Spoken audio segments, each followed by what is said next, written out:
संचालक महोदय, एक शेर गया दूसरा शेर आया।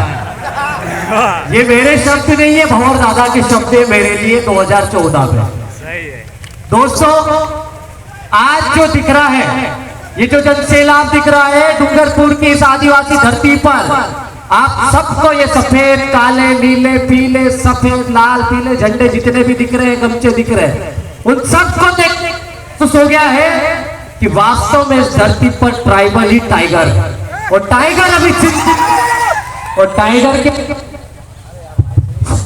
भेड़ियों की नहीं चलती, लोमड़ियों की नहीं चलती, और ये छोटे मोटे दलाल तो ऐसे घूमते फिरते रहते हैं, इनसे डरने की जरूरत नहीं है हमको। ये तो आते रहेंगे और इनको हम लात मार के भगाते रहेंगे। दोस्तों, ये आम आदमी नहीं है जिसके लिए आज आप इकट्ठा हुए हो। चार प्रदेश जिसको हम भीड़ प्रदेश बोलते हैं, ये सिर्फ राजस्थान नहीं है, गुजरात महाराष्ट्र से लेकर पूरा संपूर्ण राजस्थान, मध्य प्रदेश इसमें शामिल है। इतने राज्यों के एक आदिवासी इकट्ठा हुए यहाँ पर। ये मात्र एक टेलर दिखाना है। अभी पूरे देश के 10.5 करोड़ आदिवासी बाकी है। यदि आप नहीं संभलते हो, नहीं सुधरते हो, तो बिरसा मुंडा याद दिला देंगे, टंटा भील याद दिला देंगे, और ये राणा पुंजा भील की धरती है जिसने मेवाड़ राज्य दिलाया, उस राणा पुंजा भील की भी याद दिला देंगे आपको। ये आंडू पांडू लोग नहीं है, ये मामूली खून नहीं है। ये 8.5% इस डीएलई की बात कर रहे हो, ये धरती का मालिक है। क्या गलत किया भैया? राजस्थान की सरकार क्या कर रही है?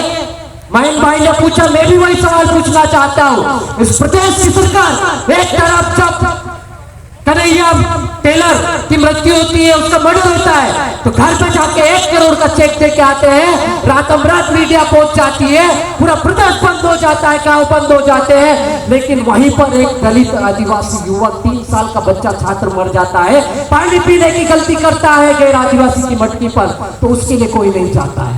इतना बड़ा षड्यंत्र, इतनी बड़ी व्यवस्था, इतना घोर अनर्थ हमारे समाज के साथ हो रहा है, इतना जबरदस्त शोषण हो रहा है, और उस शोषण के दौरान एक शिक्षक जिसकी जिम्मेदारी होती है, एक शिक्षक जो संविधान की शपथ लेकर जाता है स्कूल में, और वही शिक्षक अपने समाज को जगाने की बात करता है, हमारे समाज को सही दिशा देने की बात करता है, तो क्या गुनाह करता है?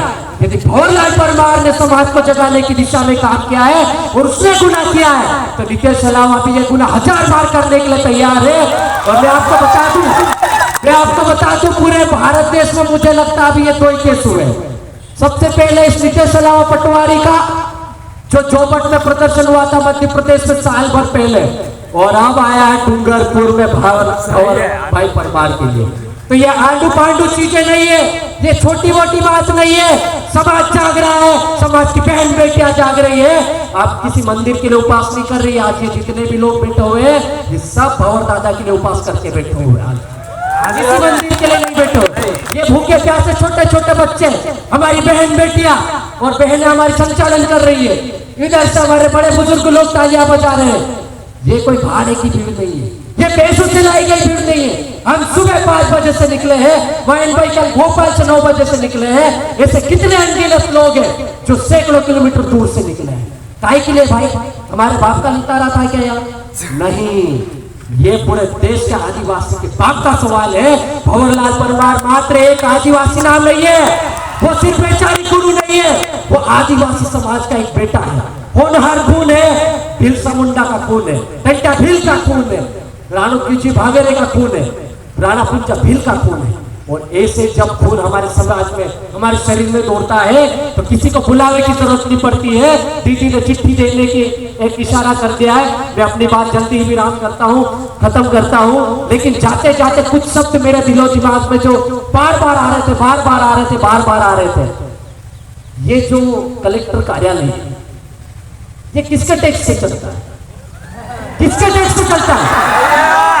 आप हम सबके टैक्स है। उसमें गरीब भी देता है, मजदूर भी देता है, दलित भी देता है, पिछड़ा भी देता है, किसान भी देता है, एक उद्योगपति भी देता है, एक शासकीय कर्मचारी अधिकारी भी देता है। उस टैक्स के पैसे से हमारे जिले में किसकी प्रतिष्ठापना होती है? हर एक अधिकारी कर्मचारी की। लेकिन हम जब ज्ञापन देने आते हैं तो ये लोग नहीं सुनवाई करते हैं। लेकिन कोई चट्टी फट्टी वाला आ जाए तो फटाक से एफआईआर कर देते।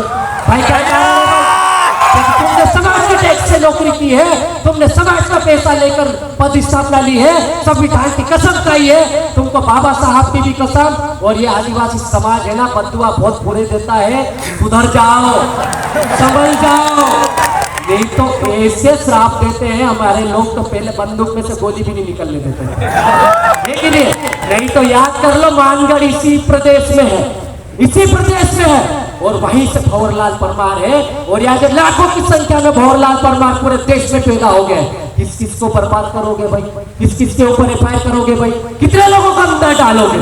तो आपको ये बहुत बड़ी चुनौती है, चेतावनी है। अंतिम पंक्ति यही थी मेरी, सुधर जाओ, संभल जाओ। ये 5 उंगलियां बराबर नहीं है, लेकिन संविधान की एक उंगली बहुत खतरनाक है। बाबा साहब जो बोल रहे हैं, ये इसी उंगली से लिखा है संविधान, और ये देश संविधान से चलता है, किसी धर्म ग्रंथ से नहीं चलता है। तुम्हारे बाप दादाओं से पूछो, उससे पहले कोई था क्या? तो उस चीज पे अमल करो। इस पेट की कसम आपको, आप अपना काम ईमानदारी से करें, आपकी रोजी रोटी की कसम है आपको, नहीं तो आपके बच्चे भी भविष्य में भूखे मरेंगे। और बता दूं मैं, भील प्रदेश है ये, भील प्रदेश जिस दिन बन गया ना, तो फिर पोस्टिंग के लिए भटकते रहो, फिर कोई भटका नहीं आएगा। उसका मुख्यमंत्री भी भंवरलाल दादा ही होगा, इसको भी लिख के रख लो। और हमारे जैसे छोटे मोटे कार्यकर्ता भी रहेंगे, तो हम सब गांठ बांध के रखते हैं। आदिवासी समाज 1-1 इंच जमीन के लिए सर कटा देता है और 1 रुपए के लिए बस भी फोड़ देता है, ध्यान रखना।